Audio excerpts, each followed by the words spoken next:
বাংলাদেশ সরকার ভারত তথা রাজ্যের বাজারে পদ্মার ইলিশ পাঠাবে না বলে ঘোষণা করেছিল, তবে এই বাধা উঠে গিয়ে সম্প্রতি ইলিশ পাঠানোর সিদ্ধান্ত নিয়েছে বাংলাদেশ সরকার। শুক্রবার রাজ্যে এসে পৌঁছল 800 কেজির ওপার বাংলার চাঁদপুরের পদ্মার ইলিশ। পুজোর মৌসুমে 5 লক্ষ টন ইলিশ ধরা পড়ে বাংলাদেশের তত্ত্বাবধায়ক সরকার রপ্তানির অনুমোদন দিয়েছে মাত্র 3000 টনের। প্রসঙ্গত ভারতের আমদানিকারীরা একটা চিঠি দিয়েছিল, বাংলাদেশের বাণিজ্য মন্ত্র সব দিক খতিয়ে দেখে তাতে সায় দিয়েছেন। চাঁদপুর ঘাটে একদিনে যত ইলিশ ধরা পড়ে সেই পরিমাণ মাছ রপ্তানির অনুমোদন দেওয়া হয়েছে। বাংলাদেশের অস্থিরতার কারণে কিছুদিন আগেও রাজ্যে ইলিশের আমদানি ছিল খুবই কম।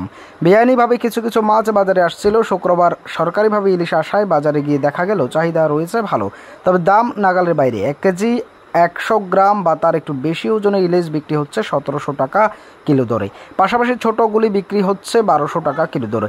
নতুন ও পুরনো সব আবেদনপত্র এবং এর সঙ্গে সম্পর্কিত কাগজপত্র যাচাই বাছাই করে ইলিশ রপ্তানির চূড়ান্ত অনুমোদন দেওয়া হয়। শর্তে বলা হয়েছে অনুমোদনের মেয়াদ কার্যকর থাকবে আগামী 12ই অক্টোবর পর্যন্ত, কিন্তু সেই ইলিশের হাত ছোঁয়ানোর দায় রয়েছে মধ্যবিত্ত বাঙালির পক্ষে।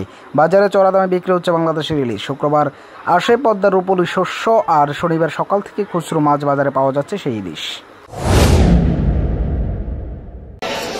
ইলিশ মাছ অনেকদিন পরে আসছে, আইতো আগে আইলো কম আইতো আর কি, চিপা চাপা দিয়া কিছু আইতো।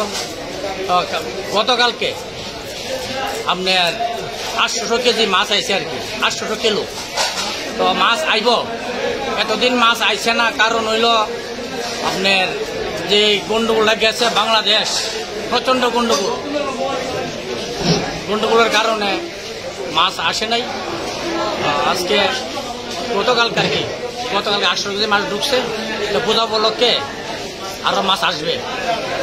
আর চাঁদপুরের ইলিশ খুব ভালো ইলিশ, একদম কারেন্ট মালটা এসছে। 1 কেজি 100। রেটটা কীরকম? রেট 1700 টাকা। Bureau report, S Bharat live 24 hours.